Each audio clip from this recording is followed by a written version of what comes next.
After King Solomon died, Israel was divided into the southern and the northern kingdoms.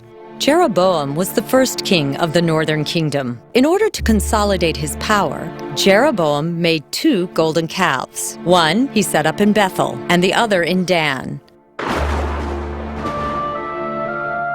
leading his people into idol worship. In the middle of the 8th century BC, though the northern kingdom became strong and prosperous, it was full of wickedness. Jehovah God called Amos, a shepherd and a farmer from the southern kingdom, to proclaim the message of judgment to the northern kingdom. The details of his proclamation were recorded in the Book of Amos. Dear brothers and sisters, peace be to you. Among the 12 books of the minor prophets, the Book of Amos and the Book of Hosea both prophesied to the northern kingdom of Israel.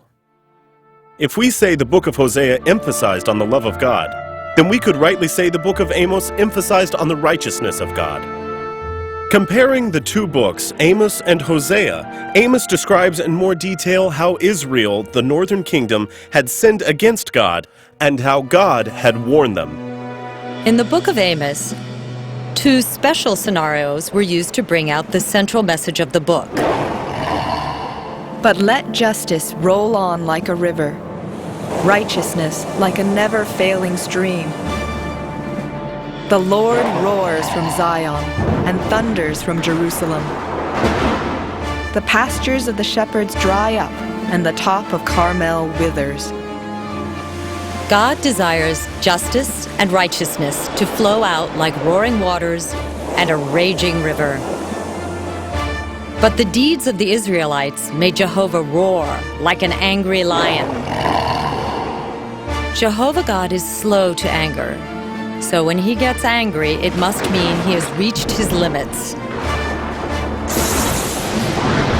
Being a shepherd, Amos knew how dreadful a lion's roar can be. And that was a signal for the killing to begin. There are 2 things God detests. First is idol worship. Second is injustice and unrighteousness. These 2 are in fact interrelated. A person who loves and fears God should also love mankind whom God created and not mistreat them. When we study the Book of Amos, we will see the people of God had sinned in both of these areas. No wonder God was enraged.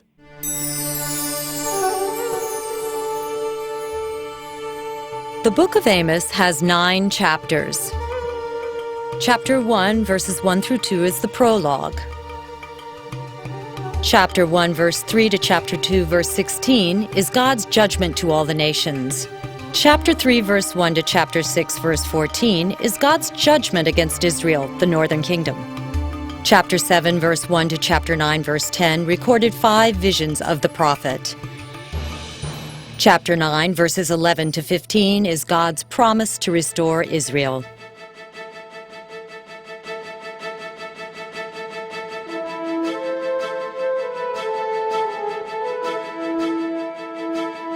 The words of Amos, one of the shepherds of Tekoa, the vision he saw concerning Israel 2 years before the earthquake, when Uzziah was king of Judah and Jeroboam, son of Jehoash, was king of Israel. When Amos was the prophet, Uzziah was the king of Judah, the southern kingdom, and Jeroboam II was the king of Israel, the northern kingdom. During that time, there was a power struggle between 2 very powerful countries from the north, Syria and Assyria. This gave the northern kingdom, Israel, the opportunity to restore its power. Jeroboam II reclaimed Israel's border from Hamath to the Sea of Arabah. This fulfilled the prophecy of Jehovah's prophet Jonah. Some people have compared this magnificent era to King Solomon's golden age. During this period, both the southern and northern kingdoms were very strong and prosperous. But God led Amos to see that their prosperity was only an illusion, and there was a great crisis ahead of them. In the Book of Amos, it is recorded that business prospered and the economy flourished. People enjoyed an affluent and extravagant lifestyle, but they were morally bankrupt, causing all kinds of social issues. People in power received bribes. Justice and truth were distorted. The general public were oppressed and exploited. Even in religion, their prosperity was only superficial. The many offerings and sacrifices were superficial, hypocritical, and unacceptable to God. Amos prophesied the coming of God's judgment during this time of prosperity. This was basically telling the arrogant millionaires that they would soon go bankrupt. Amos proclaimed that his prophecy was inspired by God 2 years before the big earthquake. This earthquake was generally believed to have happened in 760 BC in the northern kingdom of Hazor. Anthropologists found the evidence of a big earthquake in the ruins of Hazor. The sure evidence of this earthquake has helped to determine the period when Amos was the prophet. It was approximately between 762 BC and 750 BC. Tekoa, Amos's hometown, is located 16 miles south of Jerusalem, near the border of Judah's wilderness. The city had a strategic value due to its closeness to the capital city. Why did Amos give up being a shepherd in the southern kingdom and decide to become a prophet in the northern kingdom? I was neither a prophet nor the son of a prophet. But I was a shepherd, and I also took care of sycamore fig trees. But the Lord took me from tending the flock and said to me, "Go, prophesy to my people Israel." During the Old Testament time, there were many professional prophets. But Amos was a shepherd who tended sycamore fig trees. His bold admonishment of the sins of the northern kingdom and his prophecy of its destruction aroused great hatred by Amaziah, the high priest of the northern kingdom at Bethel, the center of their religion. Amos implied that he was not a prophet whom Amaziah thought him to be, one who would say good words just to please the people. Amos spoke only according to what God told him to speak. In Hebrew, the word Amos means inspire or carrying a heavy burden. His name served his mission well, because a true prophet, inspired by God, should bear a heavy burden to proclaim his message. Amos's background as a farmer brought about an additional countryside flavor to this book.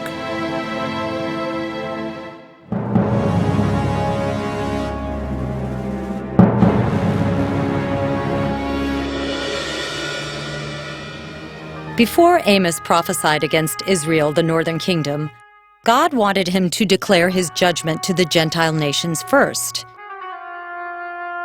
These were nations that surrounded the borders of Israel: Aram in the north, Philistia in the southwest, Tyre in the northwest, Edom in the south, Ammon in the east, Moab on the southeast.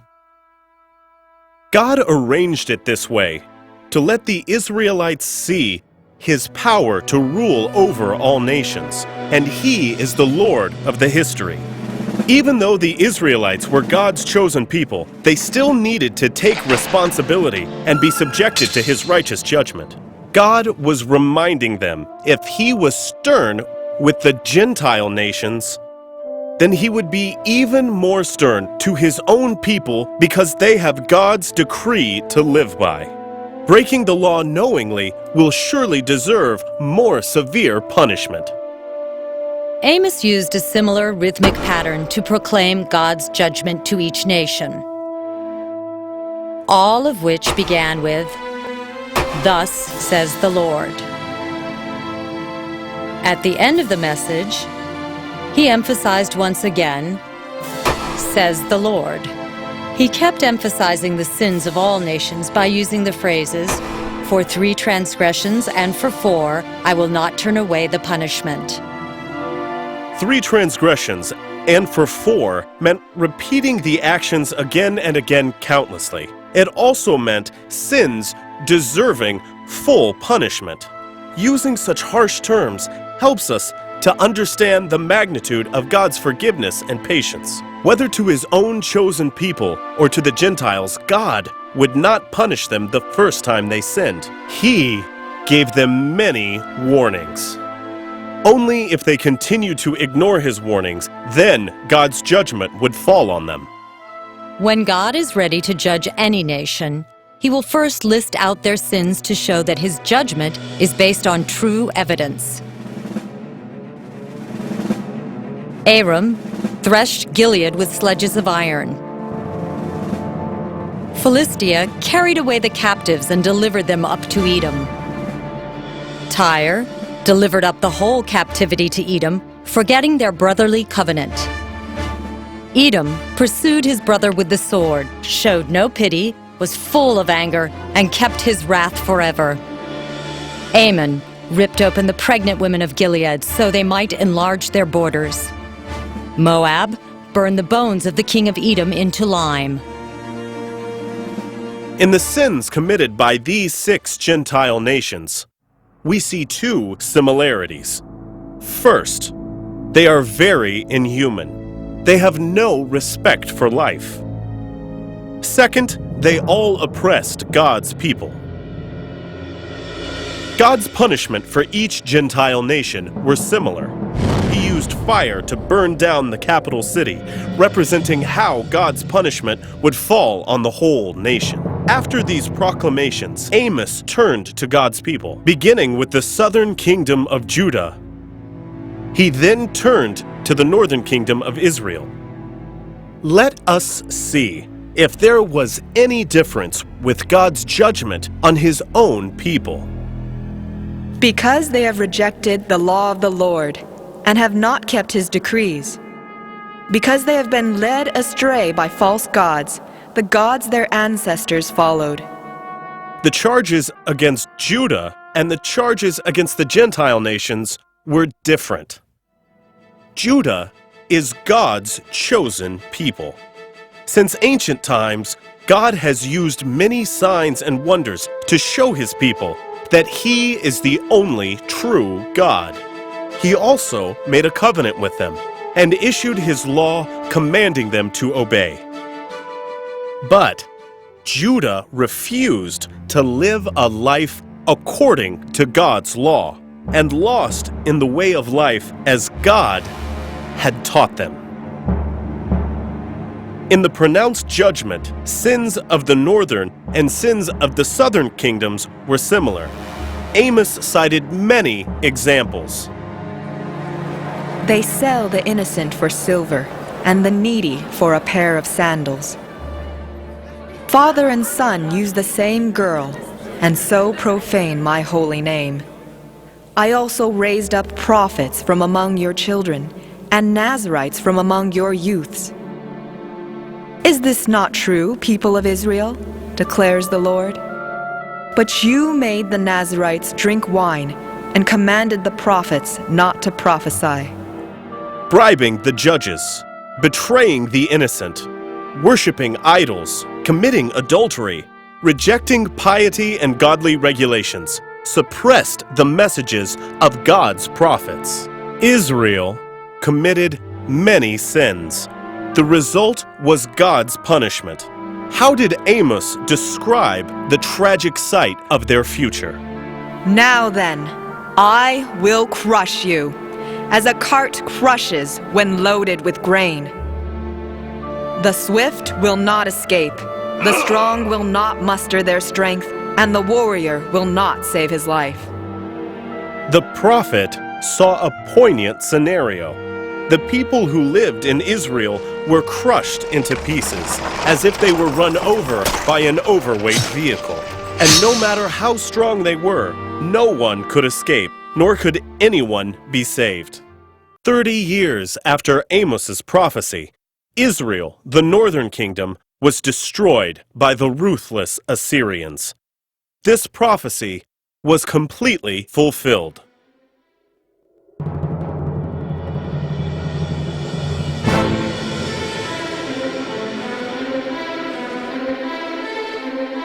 The lengthy passage from chapter 3 to chapter 6 describes in detail God's judgment of the northern kingdom of Israel. Its content includes 2 messages and 1 lamentation. Chapter 3, verses 1 through 10 is its prologue.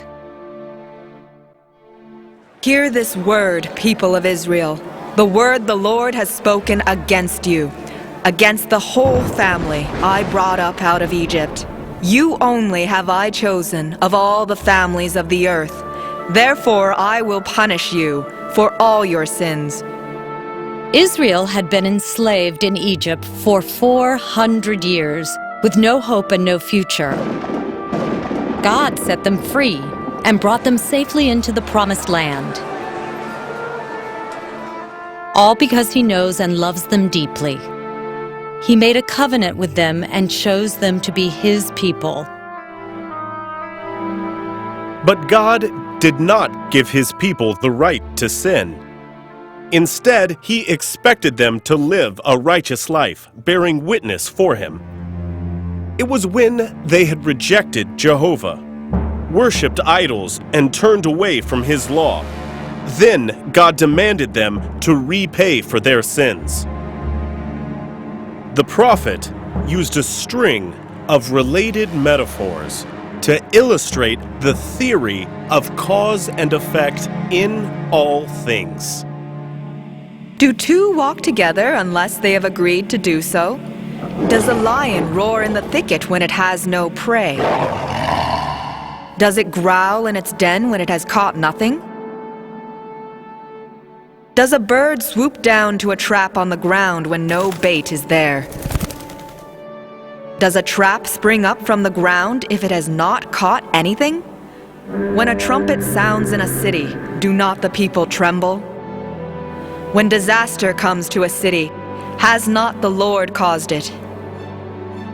Amos used vivid examples from real life to demonstrate his message. While traveling in the wilderness, one always finds a companion to come along. A lion roars because he is about to capture his prey. Birds fall because hunters have set up traps. In the same way, a city under attack meant Jehovah must have approved such action. In other words, if God's people were punished, that meant they must have sinned. Amos used the same principle of cause and effect to indicate that his mission was from God. Surely the sovereign Lord does nothing without revealing His plan to His servants, the prophets. The lion has roared, who will not fear? The sovereign Lord has spoken, who can but prophesy? Amos used this poetic statement to emphasize that his message was from God. When God ordered him to speak, he must prophesy. God wanted him to warn the people before the dreadful judgment occurred. Since God was to judge the northern kingdom, let us see who God had called to be His witness. Proclaim to the fortresses of Ashdod and to the fortresses of Egypt. Assemble yourselves on the mountains of Samaria. See the great unrest within her and the oppression among her people. They do not know how to do right, declares the Lord, who store up in their fortresses what they have plundered and looted. Ashdod was one of the 5 great cities in Philistine. This city had close commercial ties with Israel. Here, they represented the Gentile nations.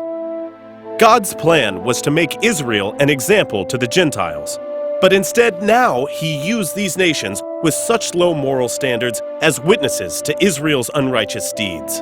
Thus, we see the seriousness of the sins of Israel. They have become the laughingstock of the Gentile nations.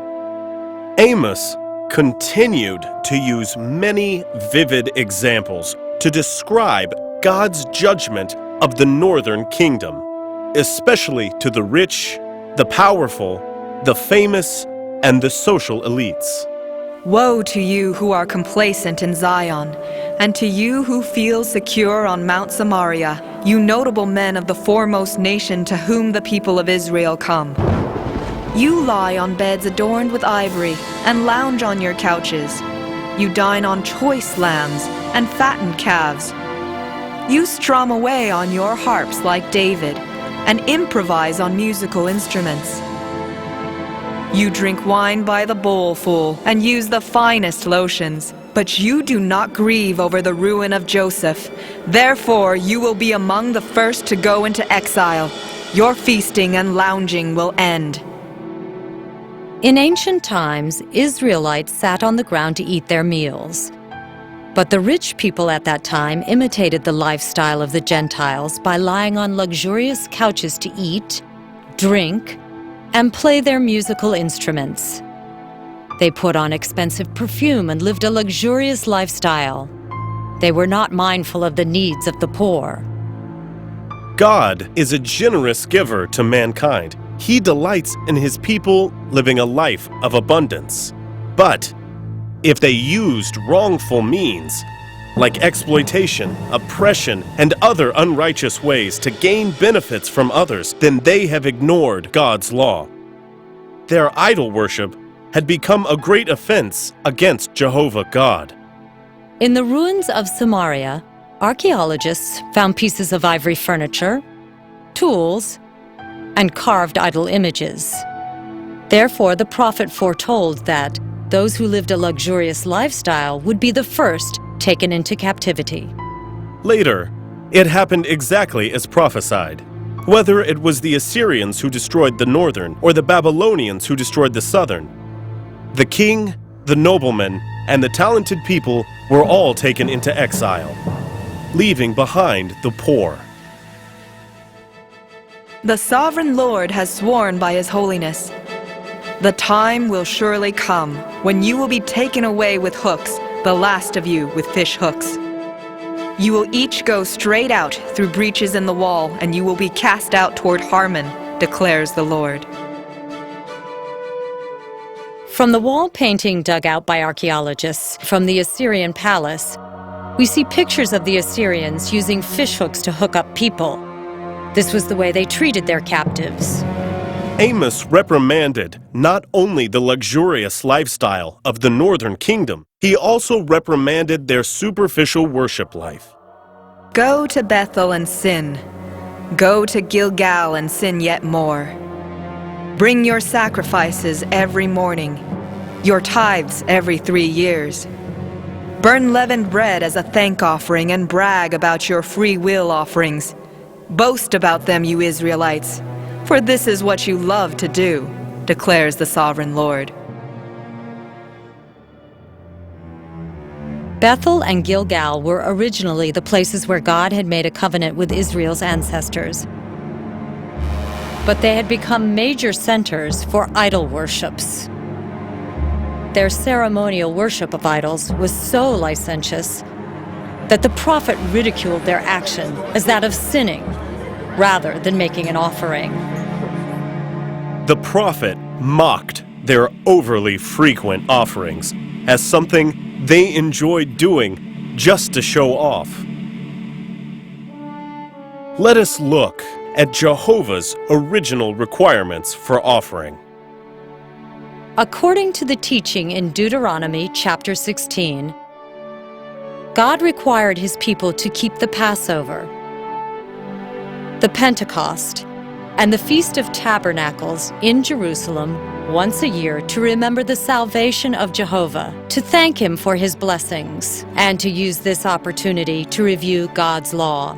Further, according to Deuteronomy chapter 14, they offered 1/10 of their harvest and the firstborn of their herds every year. Then, during the last year of every 3 years, once again, they are to offer 1/10 of their harvest to help the poor. Later, the people did more than what the law required. They made offering each morning. Every 3 days, they offered 1/10 of their harvest. They made other offerings such as the Thanksgiving offering and dedication offering. But God was not pleased at all, because the motive and the object of these offerings were wrong.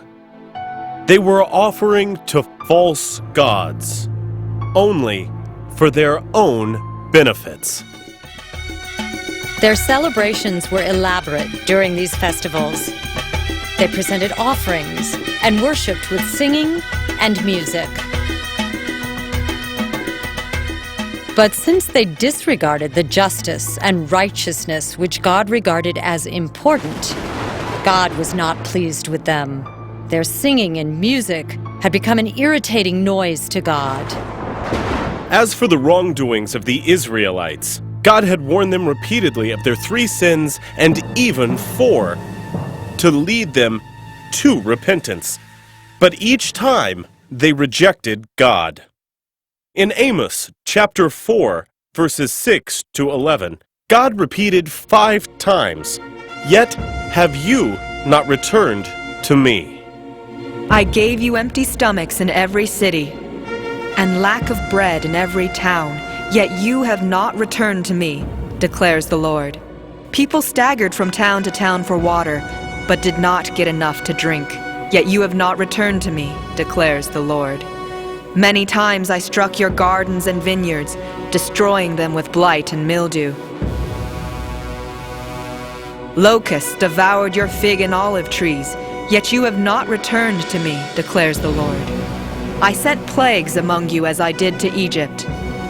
I killed your young men with the sword along with your captured horses.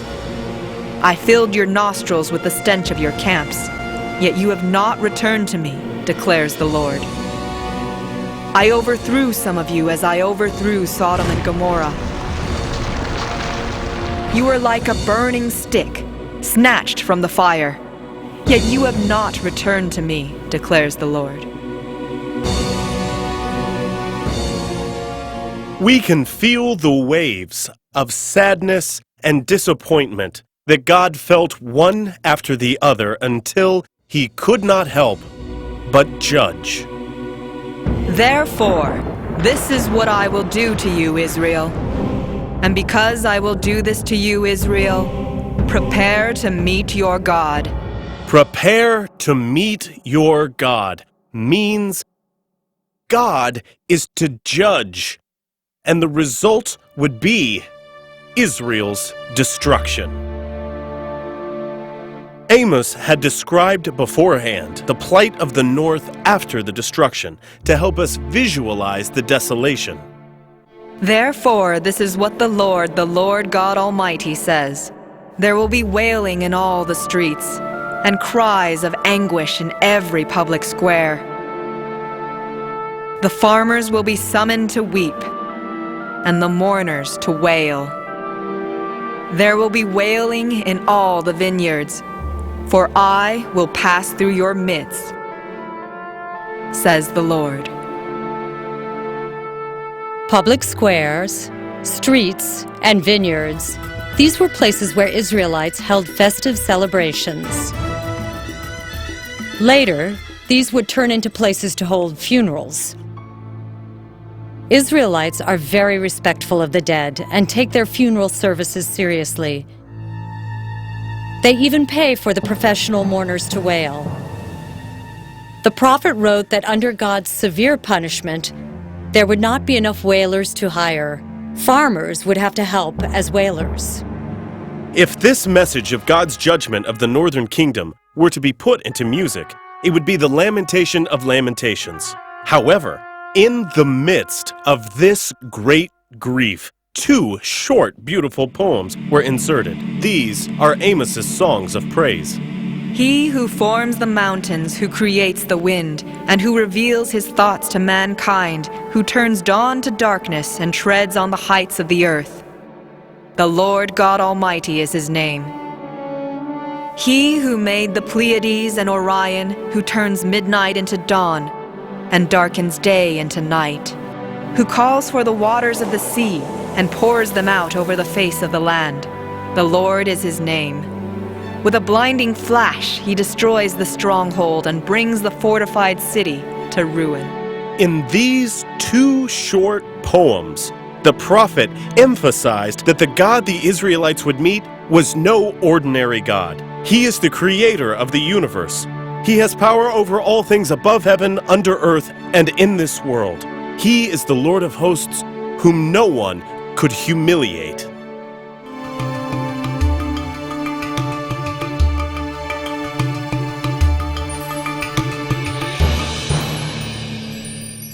When God announced the punishment of the northern kingdom, Amos saw 5 visions. God uses these 5 visions to emphasize that his judgment would surely come.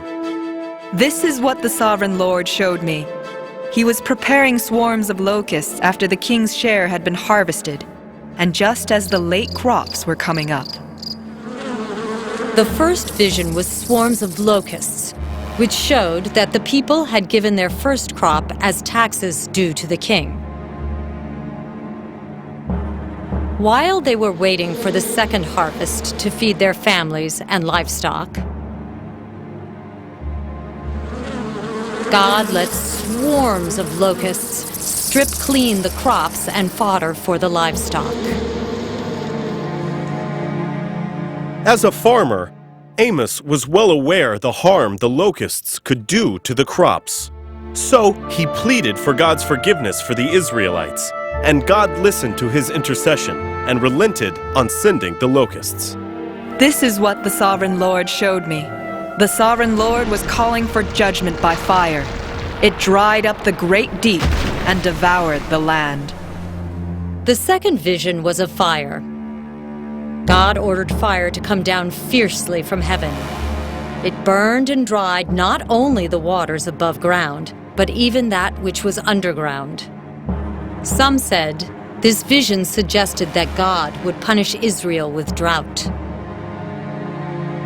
Whether fire or drought, they were equally dreadful.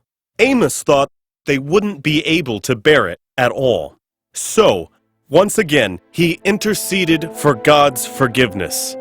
Once more, God listened and gave them another chance. This is what he showed me. The Lord was standing by a wall that had been built true to plumb, with a plumb line in his hand. Plumb line is rope tied with a weight.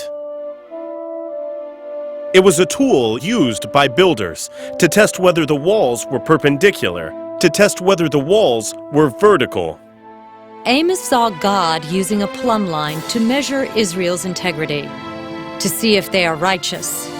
The result showed that they failed God's standard. For safety reasons, the builders must demolish a slanted wall. For the same reason, God must destroy the corrupt nation of Israel. After Amos received the third vision, he stopped pleading. These 3 visions reflected God's way of judging the people. Jehovah God is holy. He must judge sinners. But he is also full of mercy. When the prophet interceded in sincerity, God relented his action. But if the sinners did not repent, God would withdraw his mercy. Then those judged would get what they deserved. Amos prophesied these words near Bethel, where Amaziah was the high priest at the time. Amaziah sent word to Jeroboam II, falsely accusing Amos for treason. He also wanted to stir up public outrage, to drive Amos out of Samaria. He didn't even mention a word regarding Amos's call to the people to turn back to God. Obviously, he did not want God's truth proclaimed. As high priest, he feared his position and his power would be threatened. Today, Christians at any level of leadership should find themselves irrefutably responsible to assert their influence to lead people to do what pleases God. This will liberate others and help themselves grow spiritually. This is what the sovereign Lord showed me, a basket of ripe fruit. In the 4th vision, Amos saw a basket of summer fruits, which represented the ripened fruit. In the original Hebrew language, ripened fruit and the end sounds alike. Amos used this pun to show that Israel was ripe for God's punishment with no further delay. When the time comes, there would be no songs of joy during the harvest, but only the sound of wailing and lament for the dead. In between the fourth and fifth visions, there is a lengthy passage giving the reason for the punishment and elaborating on the accusations. Hear this, you who trample the needy and do away with the poor of the land, saying, when will the new moon be over, that we may sell grain? And the Sabbath be ended, that we may market wheat, skimping on the measure, boosting the price, and cheating with dishonest scales, buying the poor with silver and the needy for a pair of sandals, selling even the sweepings with the wheat. New moon is the first day of the month in the lunar calendar. On this day, no work nor selling and buying is allowed, except engaging in offering and celebration activities. This celebration here is more solemn than the Sabbath day. God wanted the Israelites to rest. The main purpose is not the rest itself. Rather, it is to use this day to remember God, the creator of all things. But the prophet accused the rich merchants who focused only on making money. They couldn't wait for the festival to finish quickly, so they could do business again. We should all examine ourselves. During Sunday worship, are we only being physically at church, or is our hearts and minds there also? The prophet also rebuked them for cheating with their scales and weights to benefit themselves. Their victims were in fact the poor, whom God had commanded them to help. Deceit was a very common practice among the Gentiles. They did not think it was wrong, but justice and righteousness are godly attributes that He expects His people to have. The days are coming, declares the sovereign Lord, when I will send a famine through the land, not a famine of food or a thirst for water, but a famine of hearing the words of the Lord. People will stagger from sea to sea and wander from north to east, searching for the word of the Lord, but they will not find it. A famine of hearing the word of Jehovah can also be translated as because not following the word of Jehovah. Because the unrepentant Israelites refused to take heed of the repeated warnings from the prophet, Amos prophesied that not only would God punish them with natural disasters, one day God would deprive them their chance to seek His holy word. They would be seeking God's word everywhere, but in vain. This prophecy was fulfilled after the nation was destroyed. When they lived in exile in the Gentile nations, there was no place to worship Jehovah God, and there was no priest of Jehovah to teach them the law. At that time, they would deeply regret not treasuring God's word in the first place. When we can freely worship God and freely read the Bible, we must cherish the opportunity and memorize God's word, which can help us in all situations. Then Amos saw the fifth vision. I saw the Lord standing by the altar, and He said, strike the tops of the pillars so that the thresholds shake. Bring them down on the heads of all the people. Those who are left I will kill with the sword. Not one will get away. None will escape. The side of the altar was the place where the Israelites did their worship offerings, praise God, and seek refuge. Now it had become the place of judgment for their idol worship. God was no longer blessing them there. Strike the tops of the pillars can mean strike the pillars of the holy temple. This reminds us of the hammer-like weapon the Assyrians often used in attacking the cities. When the Assyrians attacked Samaria, the capital city of Israel, they might have used this weapon. The prophet used several vivid imageries to emphasize that no one will get away, no one will flee or escape. Though they dig down to the depths below, from there my hand will take them. Though they climb up to the heavens above, from there I will bring them down. Though they hide themselves on the top of Carmel, there I will hunt them down and seize them. Though they hide from my eyes at the bottom of the sea, there I will command the serpent to bite them. Though they are driven into exile by their enemies, there I will command the sword to slay them. I will keep my eye on them, for harm and not for good. God is omnipresent, thus those condemned by him could not escape his judgment. In the same way, when Judgment Day comes, no one can escape. Each person, no matter alive or dead, will come before the presence of Jesus Christ to be judged.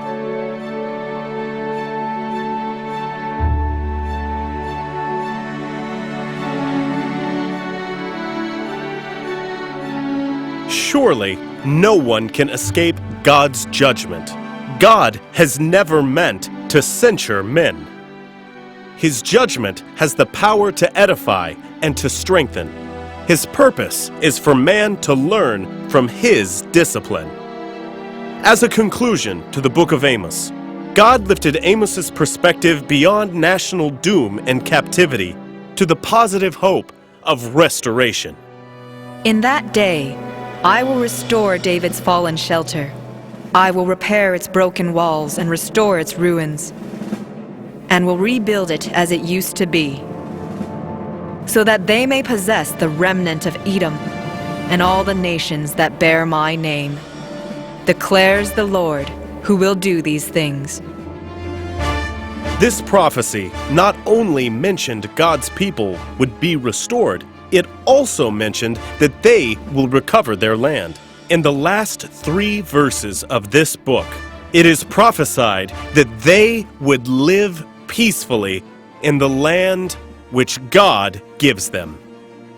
The days are coming, declares the Lord, when the reaper will be overtaken by the plowman, and the planter by the one treading grapes. New wine will drip from the mountains and flow from all the hills. And I will bring my people Israel back from exile. They will rebuild the ruined cities and live in them. They will plant vineyards and drink their wine. They will make gardens and eat their fruit. I will plant Israel in their own land, never again to be uprooted from the land I have given them, says the Lord your God. This is a beautiful psalm describing the countryside. When the time of restoration comes, there would not be enough time to reap the bountiful harvest of grains. When the grapes are ripened, there will not be enough time to make them into wine. Mountains will drip with wine, covering over the hills. God will plant them in the promised land, and no one can ever uproot them from the earth.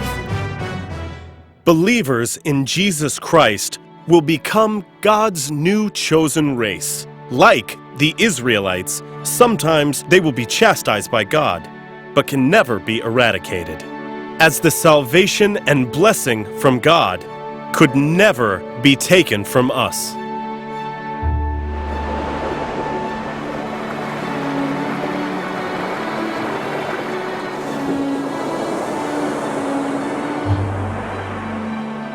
After studying the Book of Amos, let us review on the standard God uses to judge Gentiles and the standard God uses to judge Israel. Are they any different? God judged the Gentiles according to the moral standards of man, and also on whether they have bullied God's people when the end time comes and the Lord Jesus will judge all the nations. For those who have not heard about the gospel, God uses man's moral standards to judge them. So we don't have to worry about those who died before hearing the gospel. for God will have his way of judgment. As for the Israelites, God at first admonished them for their outward worship of Jehovah, but in reality they were worshiping idols. Today, Satan is still tempting Christians with various kinds of idols, trying to make their worship of God just outward shambles. Therefore, let us examine ourselves. Who is our worship and offering made to? What is our purpose? Is it to honor God or glorify ourselves? Because if it is to glorify ourselves, then no matter how many meetings we go to or how much offerings we give, God would not accept them. God also admonished his people for treating others unjustly and without love. If a Christian loves money, he will become selfish with no love and will fall into the bondage of sin. Regarding the sins of the Israelites, God used the prophet to appeal to them 3 times. Seek me and live. Seek the Lord and live. Seek good, not evil, that you may live. Today, God is making the same appeal to his people.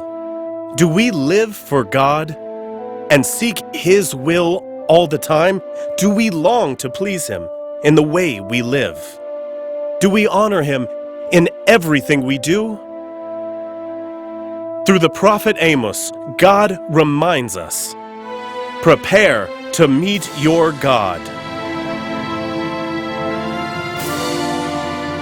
Yes, everyone will have to give account to God. God will judge us according to our deeds. Dear brothers and sisters, are you prepared? Are your fellow countrymen prepared?